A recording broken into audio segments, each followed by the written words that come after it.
Hello and welcome to It's a Code You, mental health support for those working in healthcare. This is a podcast created for healthcare employees to explore not only issues relating to mental and emotional health, but also unique challenges that those working in healthcare are faced with. Your hosts are Adina Tucker, a licensed clinical social worker with Dartmouth Health, and Jennifer Hinsey, an MSW also with Dartmouth Health. Welcome back to It's a Code You. Today we are going to be talking about burnout. It's something many of us have experienced at some point in our lives, and we'll take a look at what burnout is, how stress and our processing of stress or lack of processing can add to burnout. We'll define stressors and how they contribute to burnout, and we'll talk about the idea of acceptance and how that can change our viewpoints. And then finally, what you can do to prevent getting to the point of being burned out and what to do if you might already be there. So let's dive in. I am going to start by defining burnout so we're all on the same page. And burnout is different than stress. We can compare the two to illustrate that for you. When you're stressed, your emotions are heightened, you become more active, you feel anxious, and your work still might seem meaningful. But when you're burned out, your emotions are actually dulled, you become more withdrawn, you feel low, and your work seems meaningless to you. So if you're thinking your stress might actually be burnout, answer some of these questions for yourself. Do you feel you have become more cynical at work? Do you feel a lack of energy? Are you having issues with your sleep? Are you having unexplained physical ailments like headaches, stomach, or bowel problems? And do you dread going to work? If you answered yes to some of these, you're probably experiencing or starting to experience burnout. There are certain things that can contribute to becoming burned out at work. Things like feeling like you have a lack of control over your schedule, over your workload. Maybe you have a lack of resources to do your job properly. Feeling like you're unclear about work expectations. Maybe it's a dysfunctional or hostile work environment. If your job requires constant energy to be focused, it can lead to fatigue, a lack of social support, and a lack of balance between your work and personal life. Burnout can really affect our overall health and our mental health in very negative ways. It can lead to excessive stress, fatigue, sleep issues, alcohol or drug problems, heart disease, high blood pressure, type 2 diabetes, and even a weakened immune system. Something that we go through when we're stressed is the stress response cycle. When stress causes changes in our body, we go through the following changes: alarm, resistance, and exhaustion. Let's break those down. Alarm is when our brain recognizes a stressor and sends a signal to your body to prepare. You could feel a rush of adrenaline, increased heart rate, or surge of energy. This is also the stage in the stress response cycle where you might experience fight or flight. The second stage is resistance. After that initial shock, your stress response lowers. You may still be alert to see if you feel safe. If you feel unsafe, your stress response will increase, and you might start to experience things like poor concentration, irritability, and frustration. The last stage is exhaustion, and if you fail to complete the cycle, it may start to repeat.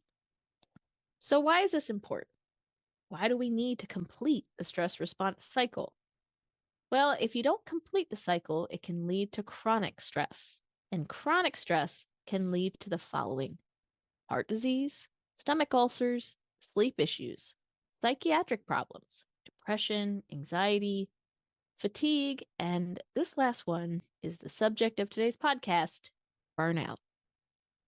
You might be asking, well, how do I make sure I complete the cycle when I encounter stress? There are things you can do. First, let yourself process the stress and don't try to avoid your feelings.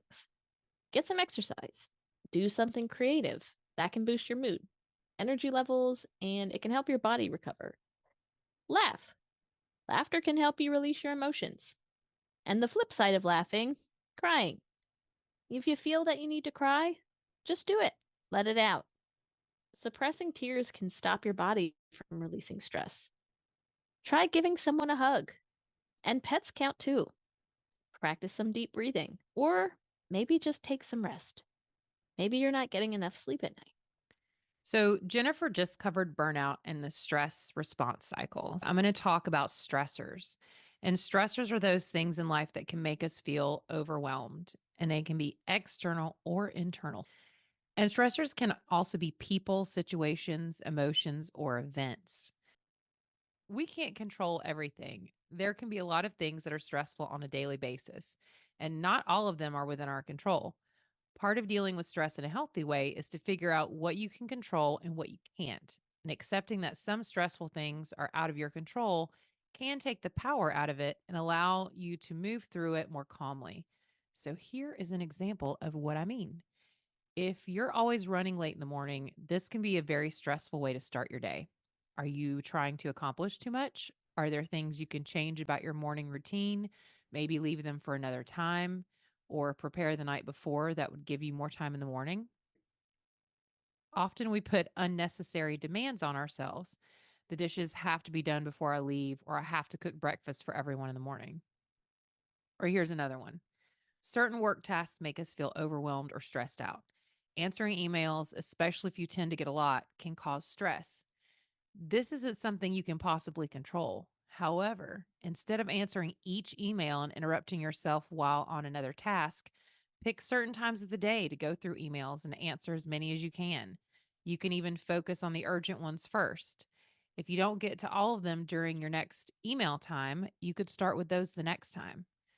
Accept your feelings and emotions. If we are not at 100%, we tend to be so hard on ourselves. And if you allow yourself to feel your emotions and be okay with whatever feelings you're having as you move through them, you'll feel less shame and ultimately less stress.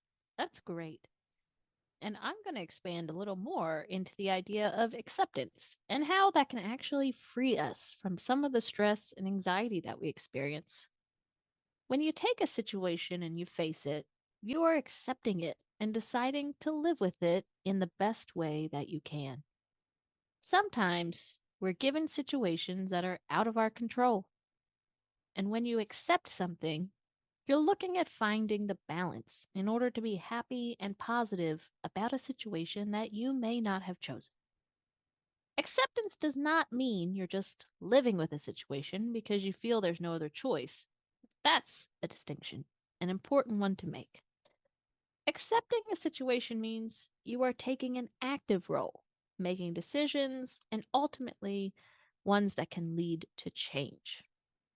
When we practice acceptance, we can learn to feel capable and have respect for others that are involved. We can also take the time to do some self discovery about ourselves, self discovery that may lead us to make changes in our personal life, which may affect the situation you have come to accept in the first place. Accepting things as they are allows us to be more realistic and eventually calmer in upsetting situations. It allows us to stop fighting for something to be different that we cannot change. And it also allows us to take a look at ourselves and determine what's actually within my control that I can change. That's right. Those are all wonderful points. And we can also use mindfulness practice to help us with acceptance. So, as something is happening that we aren't on board with or that's maybe upsetting, we may try to distance ourselves from the situation or try and change a situation that might be out of our control. If we can stay present and be in the experience of the situation, accepting it for what it is, we start to notice things about ourselves. We can experience unpleasant thoughts and feelings as well as the pleasant ones. We can feel less stressed when dealing with the unpleasant thoughts and feelings. Let's look at an example to show the difference between acceptance and change. Let's say you're having discord in your romantic relationship. Maybe your partner has some habits or behaviors that are unpleasant for you. And despite repeated attempts of communicating your experience, nothing changes. Once you accept your partner for who they are, you will let go of the desire to try and change them. And then, once you can take a step back, you can make decisions about your own behaviors, reactions, or if there's a need to change part of the situation or the relationship entirely. This is obviously an extreme example, But you can see how acceptance takes the distress out of a situation because it's acknowledging that the situation is what it is and we can't control it, but we can control how we respond and our own choices and movements through it. Excellent point, Adina. Okay, so we've defined burnout and we've talked about the stress response cycle and what stressors are. We've talked about how acceptance can help us to lower our stress and anxiety. So now let's look at things we can do to help with minimizing the chance of burning out. Burnout in healthcare can be due to systemic issues, and it's pretty common. So, what are some things that you can do about it? Well, if there are unclear work role and responsibilities, asking to have those more clearly defined for yourself can be helpful. Working to have a better emotional awareness so you can understand your feelings and therefore communicate them and your needs more efficiently can also help with burnout.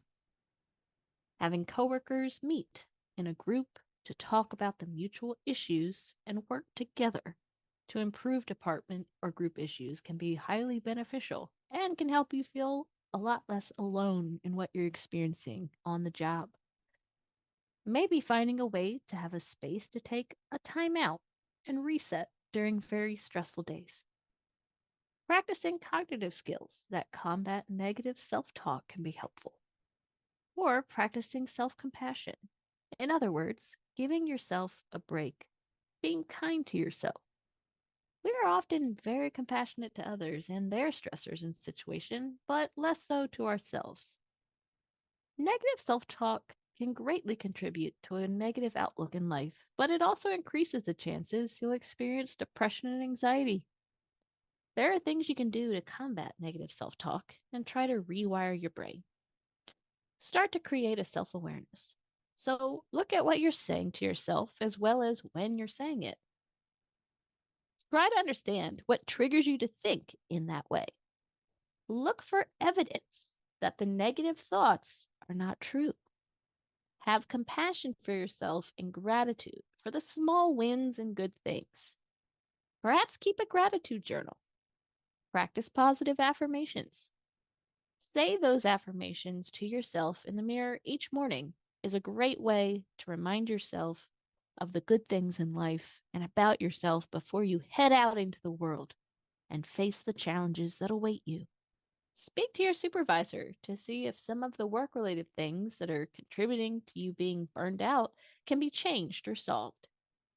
Look for support in your coworkers, in your friends, your family, even support groups. Try doing something relaxing, maybe a daily meditation.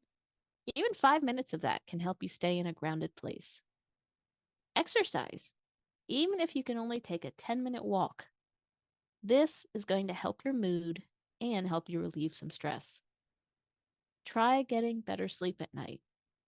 Anything to improve your sleep, like going to bed a little earlier, limiting screens, all of that can help you get a better night's rest.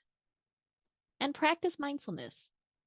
So, focusing on the flow of your breath, taking deep breaths for 60 seconds, even being aware of what you are sensing and feeling without trying to interpret it or judge it, just being present with who you are and what you're experiencing. Those are all very helpful things that can make a big difference.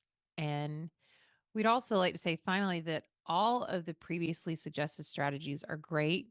But what if you don't have extra time in your schedule or your personal life is actually adding to your burnout? So we want to validate all of those things and all of those feelings. Also, some issues are systemic. So many organizations have systemic practices that contribute to the burnout of their employees. And those are outside of the scope of what can be fixed on an individual level. And we'd like to validate that as well. So we hope this episode has been helpful.